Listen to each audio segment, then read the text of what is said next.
European চ্যাম্পিয়নরা জিতেছে 2-0 গোলে ম্যাচের 85 মিনিট পর্যন্ত পিছিয়ে থাকার পরে টটেনহ্যাম হটস্পার হেরেছে টটেনহ্যাম ওয়েতে এবং ভ্যান ডিভিন একই সঙ্গে রোমেরো দুইজনের 2 গোলে টটেনহ্যাম হটস্পার লিড নিয়েছিল।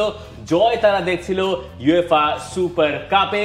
শেষ পর্যন্ত তাদের স্বপ্নটা শেষ হয়ে যায় লিয়ের গোলে এবং পরে গিয়ে রামোস গোল করেন আরো একটা, যেটা ম্যাচটাকে নিয়ে যায় টাই ব্রেকারে। পিএসজির নতুন গোলকিপার শেভেলিয়ের তিনি একটা সেভ করেছেন। শেষ পর্যন্ত 4-3 ব্যবধানে জিতে পিএসজি তারা ইউএফা সুপার কাপটা জিতে নিয়েছে। এই ম্যাচের ফার্স্ট হাফ সেকেন্ড হাফ দুই ধরনের আমরা দেখেছি। সিজন শুরুর জন্য একটা ভালো ড্রামা, তাই না? মানে মনে হয় একটা বেশ ভালো ড্রামাই আসলে জমেছে। স্পেশালি আপনি ম্যাচটাকে ফার্স্ট হাফও যদি না বলে, যদি 80 আর হচ্ছে বাকি 10 মিনিট সেই হিসেবে যদি ভাগ করেন, তাহলে মনে হয় সবচেয়ে বেটার হয়। প্রথম 80 মিনিট খেললো হচ্ছে টটেনহ্যাম, পিএসজির কোনো দেখাই নেই স্পেশালি ফার্স্ট হাফে। এরপর যখন চেঞ্জগুলো করা হলো, এরপর এসে পিএসজি হচ্ছে লাস্টের 10 মিনিটস বা আমরা যদি বলি পার্টিকুলারলি 14 মিনিটস, তখন এসে আসলে পিএসজি গোল দুটো পেয়েছে। আর এটা ওইটা না, কাপড় ধোয়ার একটাই সলিউশন, চাকা অল-ইন-ওয়ান। পিএসজির একটা খুব ভয়াবহ সুন্দর একটা মৌসুম গেছে। এরকম একটা মৌসুমের পর আসলে হাই ইন্টেন্সিটি ম্যাচ খেলার মতো অবস্থা পিএসজি কারোরই ছিল না। কারণ 6 দিনের একটা ট্রেনিং সেশন তারা করেছে, প্রি সিজনে তেমন কোনো ম্যাচ খেলেনি। এটি তাদের একমাত্র প্রি সিজন ম্যাচ বলা যেতে পারে। সো ওই হিসেব করলে Tottenham looked more sharp in the first half. কারণ হচ্ছে থমাস ফ্র্যাঙ্ক ভালো একটা সময় পেয়েছেন এবং তার ডিসপোজালে যে ধরনের প্লেয়ার রয়েছে তার প্লেয়িং স্টাইল অনুযায়ী খেলানোর জন্য যথেষ্ট ভালো। এটা আমরা ফার্স্ট হাফের পারফরমেন্স দেখেই বুঝে গেছি এবং আপনি এক্সপেক্ট করতে পারেন যে এটাই টটেনহ্যামের ডিএনএ হবে। কিন্তু পিএসজি প্রমাণ করেছে কেন তারা basically world champion, European champions, তারা ইউরোপিয়ান ওয়ার্ল্ড চ্যাম্পিয়ন হতে পারে না বেসিক্যালি। কিন্তু সেটাও হতো সুপার কাপে তারা হেরে যেতে পারতো, স্পার্স বিকামিং স্পার্সি, এই কারণেই আসলে হয় নাই। কিন্তু ড্রামাটা আরেকটু হতে পারতো যদি স্পার্স জিতে যেত, যদি ওইভাবে পেনাল্টি শুট আউটে মজাটা না হতো। বাট আই থিঙ্ক দনারুমা খুব একটা খুশি হতে পারবেন না। শেভালিয়ার জিতে গেছেন, শেভালিয়ার পেনাল্টিটাও সেভ করেছেন খুব দুর্দান্ত। তবে শেভালিয়ার যেভাবে সেকেন্ড গোলটা কনসিড করেছেন সেটা পিএসজি সমর্থকদের একটু দুশ্চিন্তায় ফেলে দিতে পারে। যদিও 23 বছর বয়সী গোলকিপার, মনে হয় খুব বেশি দায় দেওয়ার তেমন কিছু নাই। আমরা যদি ম্যাচের শুরু থেকে আসি, যে পিএসজি কে শুরুর দিকটায় মনে হচ্ছিল একটু মরচে পড়া, খুব একটা শার্পনেস দেখা যাচ্ছিল না। ব্রাদার টটেনহ্যামই মনে হচ্ছিল যে চেলসি যেভাবে প্রেস করছিল পিএসজি কে আগের ম্যাচটায়, অর্থাৎ ওই ক্লাব ওয়ার্ল্ড কাপের ফাইনালটা অনেকটা কাছাকাছি মানের, এবং পিএসজির এগেইনস্টে আমরা দেখলাম যে ভালোই হাই প্রেস করছিল। এবং টমাস ফ্র্যাঙ্কের আন্ডারে এই 3 ম্যান ব্যাকলাইন যেটা দিয়ে দেখলাম আমরা টটেনহ্যামকে নতুন রূপে, তার কিছু নতুন ব্যাপার স্যাপার খুঁজে পাওয়া গেল। একটা লং থ্রো এর বোধহয় ট্রেডিশন চালু হয়ে যাবে এবারের প্রিমিয়ার লিগে।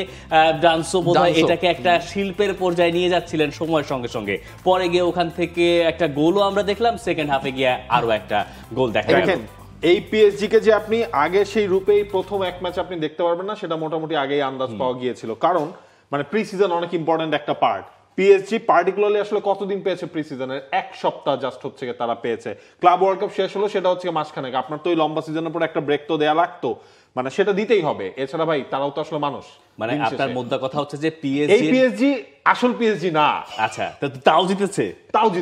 কারণ এই পিএসজি আসলে ওই যে আমরা গত সিজনে বলছিলাম না, মেশিনের মতো ফুটবলটা খেলে, ওই মেশিন ধরেন মেশিনের কিটা বন্ধ করে দেওয়া হয়েছিল, ওটা যখন আবার স্টার্ট করেছে তখন এই ধীরে ধীরে তার আসলে লাইন উঠবে। পিএসজি নতুন সাইনিং ইলিয়া জাবার্নি এখনো ইন্টিগ্রেটেড হননি। তিনি ইন্টিগ্রেটেড হলে এই পিএসজি আবার আগের পিএসজি চাইতে একটু ফার্নিশড পিএসজি হয়ে উঠতে পারে। বিকজ লুই এনরিকের ব্যাপার হচ্ছে, তার লুই এনরিকের ইগোর জায়গা থেকে তিনি কিন্তু জিতে গেছেন আলটিমেটলি। প্রথম ধাক্কায় তিনি ঝামেলা হয়নি আর কি। সো এখান থেকে সুপার কাপটা জেতা পিএসজির জন্য দরকার ছিল।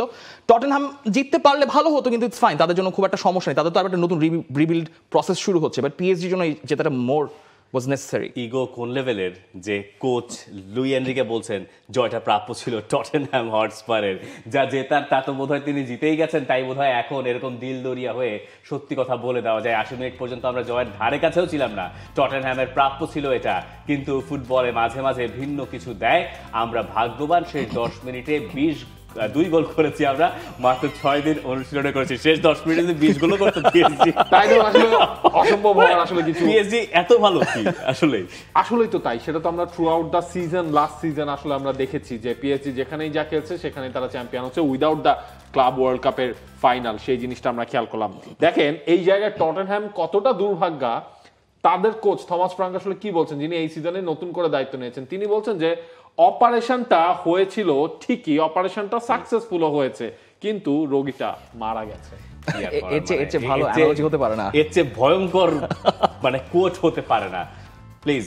আর পিএসজির সাথে সাধারণ ভাবে খেললে আমরা জিততে পারতাম না, জানতাম বিশেষ কিছুই করতে হবে, অনেকটা অপারেশনের মতো। অপারেশন ভালো হয়েছে ঠিকই, কিন্তু শেষে এসে রোগী মারা গেছে। মানে টটেনহ্যাম যেই ধরনের খেলাটা খেলতে চেয়েছিল সেটা তারা খেলতে পেরেছে, কিন্তু তারা ট্রফিটা জিততে পারেনি। এবার আপনার কাছে একটা চমৎকার কঠিন প্রশ্ন করি, আপনার কাছে লিগ আর এই সিজনের ফেভারিট কে? আসলে কি আসলে এই প্রশ্ন আসলে অবশ্যই সবাই ফেল করবে, অসম্ভব এই প্রশ্ন। আপনি কি জানেন কে ফেভারিট? আমার এই মুহূর্তে জানা নেই। ইউরোপে আচ্ছা ধরে নিলাম যে পিএসজি ফেভারিট, যদিও এটা সত্যি না, ঠিক আছে ধরে নিলাম যে পিএসজি ফেভারিট, কিন্তু আমাকে এটা বলেন যে পিএসজি কি পরের বার ইউরোপে ফেভারিট? Why not? চ্যাম্পিয়ন্স লিগের শিরোপা যাদের কাছে আছে তারা এই সিজনটাও তারা স্ট্রং ভাবে শুরু করবে, এবং দল বদলের বাজারেও যদি আপনি খেয়াল করেন পিএসজির কিন্তু খুব ক্ষতি হয়নি, না বরং শক্তি তারা বাড়িয়েছে। এক্স্যাক্টলি, শক্তি তারা আরো বাড়িয়েছে। সো ওই দিক থেকে চিন্তা করলে আসলে আপনি চিন্তা করতে হবে লিলের কি অবস্থা, মনাকোর কি অবস্থা, মার্সেই কি অবস্থা। খুব একটা যে আহামরি ডিল হয়েছে এদিকে, ফ্রান্স আমার বোঝা হয়ে গেছে।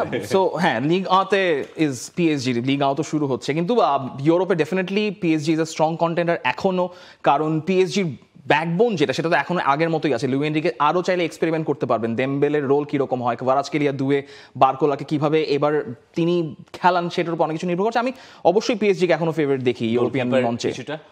Goalkeeper is a huge signing. Chevalier ultimately হয়তো লিল থেকে হয় ম্যানচেস্টার সিটি বা বড় কোনো ক্লাবেই যেতেন আলটিমেটলি, কিন্তু পরে মনে হয়েছে যেহেতু হাতের কাছেই আছে 40 মিলিয়ন দিয়ে ভালো রিকো, কিন্তু দনারুমার সাথে যেটা হয়েছে সেটা না হলেও ভালো হতো। কিন্তু এনরিকের অ্যাসেসমেন্ট কিন্তু খারাপ কিছু না, মানে একটা সিজনে ভালো পারফরমেন্স কিন্তু দনারুমার পুরো প্রোফাইলকে আসলে পাল্টে দেয় না। দনারুমা তার গোল শট স্টপিং ভালো, কিন্তু তিনি তো আর বল প্লেইং গোলকিপার না। সেই দিক থেকে আসলে শেভালিয়ার কে নিয়ে নেওয়াটা ভুল কোনো কাজ হয়নি আসলে। আমরা দেখলাম সুপার কাপের ফাইনালের আগে প্রেস কনফারেন্সে মানে পিএসজি কে নিয়ে যত না প্রশ্ন, তার থেকে বেশি প্রশ্ন এই ম্যাচের আর কি বা করবে। আমরা যদি টাই ব্রেকারে আসি, টাই ব্রেকারে শেভালিয়ার প্রায় প্রতিটা শটে ঠিক দিকে প্রেডিক্ট করে তিনি জায়গা মতো ঝাঁপ দিয়েছেন, পরে গিয়ে একটা সেভ করতে পেরেছেন। যদি টটেনহ্যামের কিকগুলো একেবারেই মানে দুর্বল কিক দেখেছি আমরা কয়েকটা, পিএসজির কাছ থেকেও একটা দেখেছিলাম যদিও। যাই হোক, ওই ম্যাচ নিয়ে আর খুব বেশি কথা না বাড়িয়ে এই টাই ব্রেকারেই একটু থাকতে চাই। For more updates, subscribe to our YouTube channel and click on the bell icon. Follow us on Facebook and Instagram. Download T-Sports app to enjoy exciting games and highlights. Visit tsports.com.